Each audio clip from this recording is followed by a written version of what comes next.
Jay is, as I said, a biblical scholar.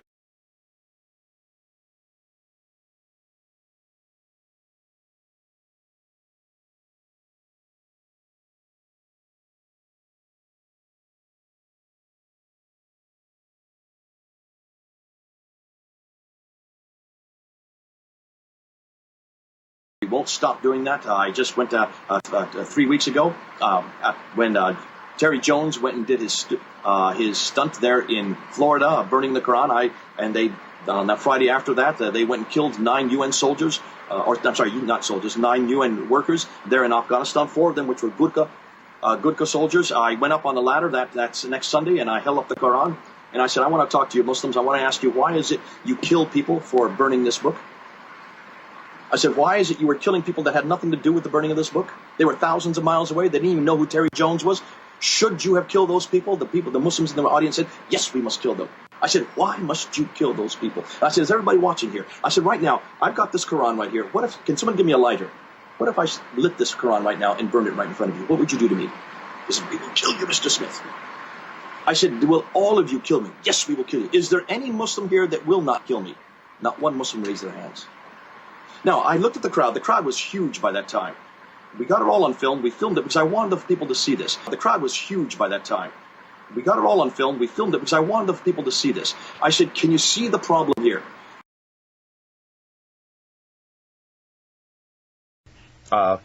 Just yesterday, in fact, I was at Speaker's Corner, and I got up there, and I don't know if you remember what happened on Friday. 9 UN soldiers were killed after some of the imams in the mosques there in Mazar-e-Sharif in Afghanistan remonstrated against Terry Jones, who had burned a Quran a week or two ago there in Florida. And crowds went on the rampage and killed 9 UN soldiers, wounded 11 others there in Mazar-e-Sharif. And these UN soldiers were from, 4 of them were from Nepal. They were Gurkhas. One was a Swedish. 2 of them were beheaded. And, of course, I got up on the ladder and I wanted to bring this. And this is what we do at Speaker's Corner. I get up and I take what's in the news and then I bring it around to the gospel. And I just got up there and I just said, listen, you all have heard the news. You all heard what happened. What in the world went wrong? And why are you Muslims killing people for your Quran? Why in the world did you kill 9 young men, or whatever their ages were? Why did you kill 9 men who had nothing to do with the burning of the Quran? That took place thousands of miles away over in Florida by a pastor who did something he shouldn't have done. Nonetheless, why do you kill people for doing this? And then I asked the question, do you burn your Qurans? Is there any evidence of you burning their Qurans? Now, in bringing that kind of thing up at Speaker's Corner gets a huge crowd. And I had a huge crowd yesterday. Hundreds were there. And the Muslims came all front and center, right in front of the ladder. So I turned to the Muslims and I said pointedly to them, do you burn your Qurans? And they said, absolutely not. We don't burn our Qurans. I said, well, have you looked at your traditions? And that's why I went. At a place like Speaker's Corner, you can then just open it up. And that's what happened yesterday. I just opened up to Al-Bukhari, chapter 6, verse 509, 510. And I just read it. How at the very beginning, Uthman had all the manuscripts burned.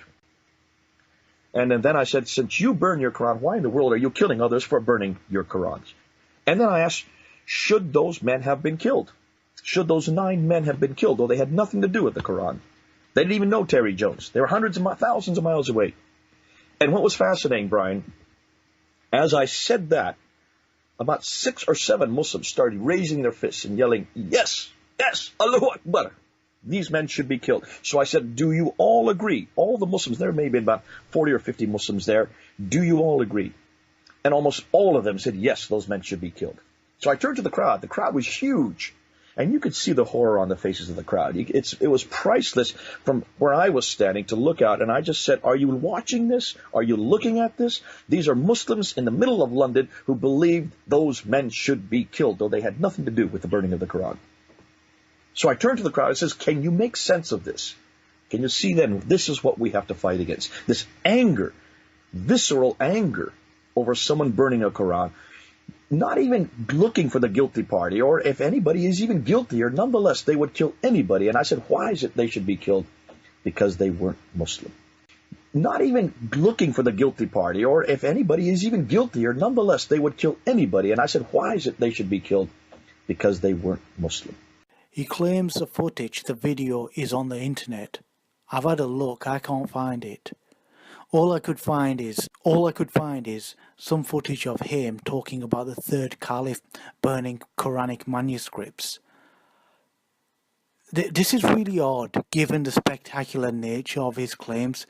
He's claiming about 50 Muslims said it was okay to kill random people upon seeing some Christian missionary on TV burning copies of the Quran. He's also claiming that these same Muslims threatened to kill him if he tried to do the same. So if he's making it up, it's a smear against British Muslims. And you've got to keep in mind, posting that footage would be propaganda gold for him, his organisation and his missionary buddies. That footage would go viral. It would be a practical demonstration of his propaganda. His rhetoric. His rhetoric is, oh, Muslims are all these violent people, they want to kill non-Muslims, right? That would be a practical demonstration of that very propaganda that he's trying to instill into the hearts and minds of folk. Where's the footage? Where is it? You'd think that he'd have it on the internet at least. I can't find it. I mean, the guy has a reputation for dishonesty. Did he just make this up? He can quite easily disprove any suspicion of dishonesty on his part by just posting the footage. Send us the footage. The challenge has been set to provide us the footage. Give us the video. And if it turns out that this is the case, we have no qualms in educating and rebuking these Muslims in question. No qualms at all. But everybody can realize this. It seems really, really suspicious that this fella does not have this footage up, given the operation that he runs. And if you're a Muslim, don't take this type of thing lightly. This is a very serious matter. Don't dismiss it as some sort of standard Christian missionary propaganda. Don't do that. Don't do that. This bloke's audience will be jam-packed with Britain First, EDL, racist types and fundamentalist Christians who really don't like Islam and Muslims. These are demographics that have a scary and violent element to them. What do you think will happen when they are told that there's a lot of Muslims in London who think it's okay to go on a killing spree, killing random people upon seeing some Christian pastor burning a copy of the Quran on the TV? What do you think will happen? It's going to feed into this fear narrative, which will lead to Islamophobic cowards attacking more Muslim women and Muslim old men in Britain. Assalamu alaikum wa rahmatullahi wa barakatuh.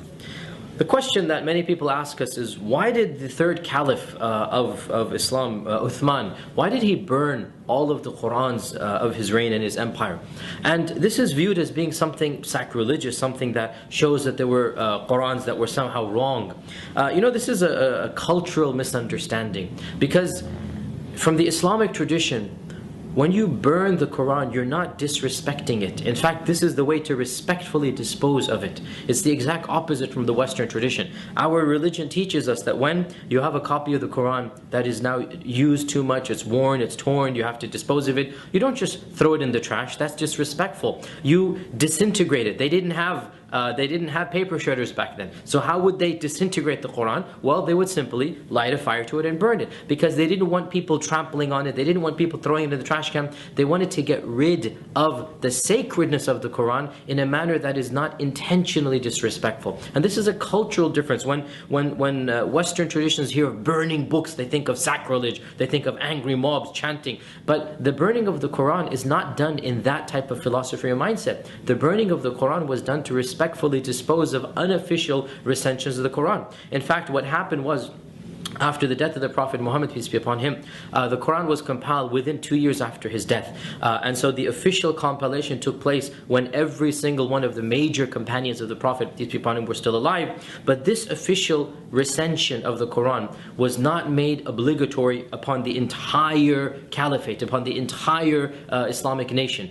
And people would simply copy with their own hands any copy that they had. And obviously human errors occurred. Obviously when you have 6th, 7th, 8th generation copyists, anybody at home who knows how to read and write is just copying the Quran, obviously errors are going to creep in, and there's no question that there were variances, spelling mistakes. Another problem that occurred at the time was that the script of the Arabic language had not yet been fully developed, and so one letter or one symbol could represent multiple letters. Yet another problem is that many of the people could not read and write proficiently. Yet another problem was that spelling had not yet been standardized. Even us here in America, if we read a book written 300 years ago, 200 years ago, we're going to find spelling differences. So you can imagine in a society that's very Bedouin in nature, very illiterate by and large, the religion is coming in, educating the people, you're going to get a lot of variations, and people began noticing this is just not right. But we have an official Quran, we have the official recension that was done by the first caliph. So the third caliph, Uthman, made a very simple decree, and he said, look,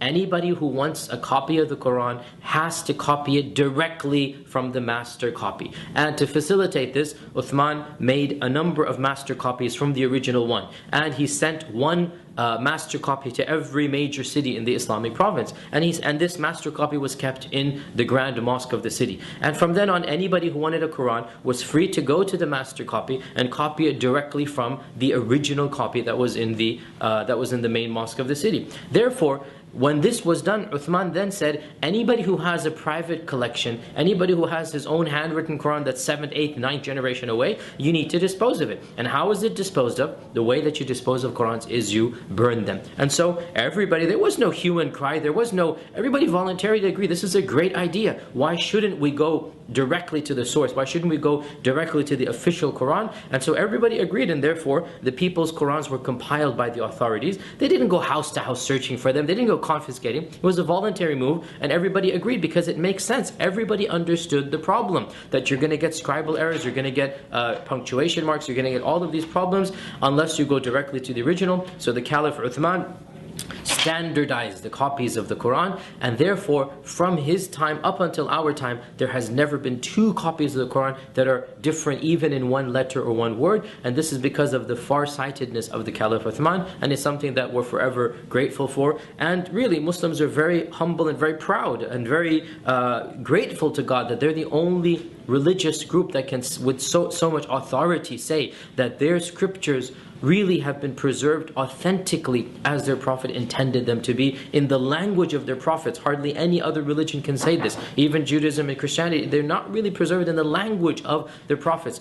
Within a few years after the death of the prophets, the Quran is the most protected of all scriptures. And in fact, we as Muslims believe that God in His divine wisdom and plan has protected the Quran from any type of alteration, from any type of deviation, from any type of miswriting, because the Quran tells us that God has revealed this Quran and He is going to protect it. And we believe that the Caliph Uthman's actions were actions that are very logical, very reasonable, and they ensured the protection of the actual script of the Quran.